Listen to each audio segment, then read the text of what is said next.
도시 외곽에는 한때 전설처럼 떠돌던 유령의 집이 있었다. 딱 2년 동안만 운영되었던 팝업형 공포 체험관. 사람들은 이곳을 블랙우드 하우스라고 불렀다. 이름이 정식으로 등록된 건 아니었지만 입구에 허름하게 걸린 블랙우드 하우스라는 표지판이 그렇게 불리게 만든 것이었다. 건물 자체는 허름했고 주차장조차 없는 풀밭이 차량 주차 구역으로 지정되어 있을 정도였다. 이곳이 문을 닫은 마지막 해, 나와 친구들 제이슨, 리엄, 데니엘은 목요일 밤에 이곳을 찾았다. 목요일 밤이었기 때문에 주말처럼 붐비지 않을 거라는 건 예상했다. 하지만 생각보다 훨씬 한산했다. 티켓 부스에는 줄도 없었고 입구 근처에도 기다리는 사람은 몇 명뿐이었다. 그런데 우리가 몰랐던 게 하나 있었다. 이 유령의 집은 한 번에 한 명씩만 입장할 수 있다는 것. 혼자 들어가야 한다고? 친구들과 당황해하며 주위를 둘러봤지만 이곳에선 그게 규칙이었다. 우리는 장난 반, 겁주기 반으로 제이슨을 먼저 밀어넣었다. 나는 세 번째 순서, 데니엘 바로 앞이었다. 몇 분 간격으로 한 명씩 입장했고 마침내 내 차례가 되었다.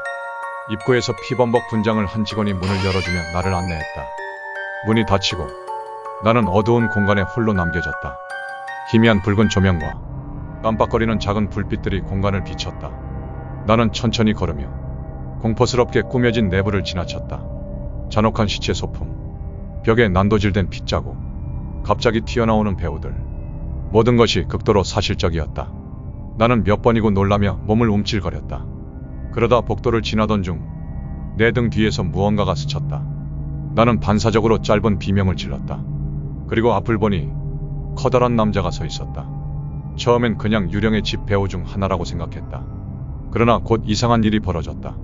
그 남자는 갑자기 나를 어두운 복도 쪽으로 밀었다. 나는 순간 당황했지만 이것도 체험의 일부인가 싶어서 따라갔다. 하지만 그는 길을 따라가는 게 아니라 어디론가 나를 강제로 몰아넣었다. 그 순간 절벽 어딘가에서 문이 닫히는 소리가 났다. 그리고 완전한 정적이 감돌았다. 나는 여전히 이게 연출의 일부일 거야 라고 생각했지만 곧 끔찍한 일이 벌어졌다.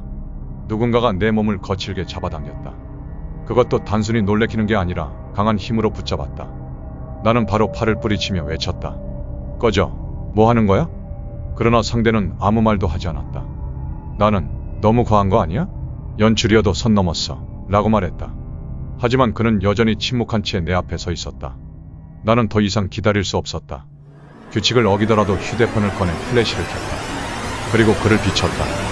나는 그때서야 이 남자가 배우가 아니라는 걸 깨달았다. 그는 검은색 옷을 입고 있었다.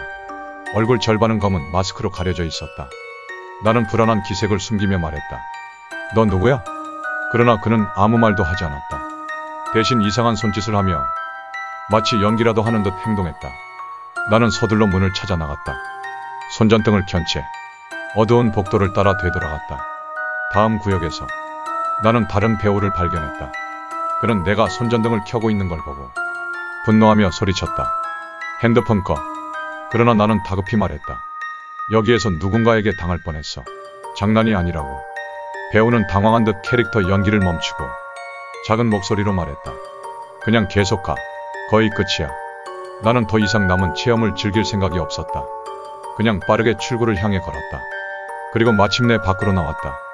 밖에서는 이미 제이슨, 리엄, 데니엘이 나를 기다리고 있었다. 그들은 왜 내가 마지막으로 나왔는지 의아해했다.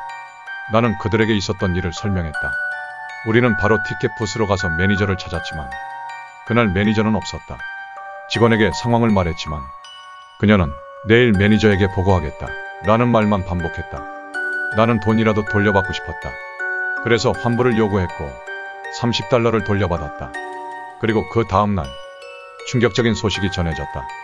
우리와 같은 학교에 다니는 한 여학생이 페이스북에 글을 올렸다. 그녀는 그곳에서 성추행을 당했다 고 적었고 그 내용은 내가 겪은 것과 똑같았다.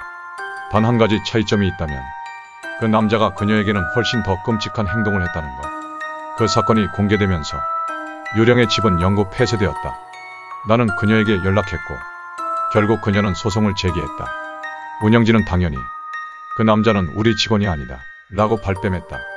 하지만 그런 놈이 아무런 제재 없이 자유롭게 출입할 수 있었다는 건 그들의 보안이 얼마나 허술했는지를 증명하는 거나 다름없다. 그 이후 나는 절대 다시 유령의 집에 가지 않는다.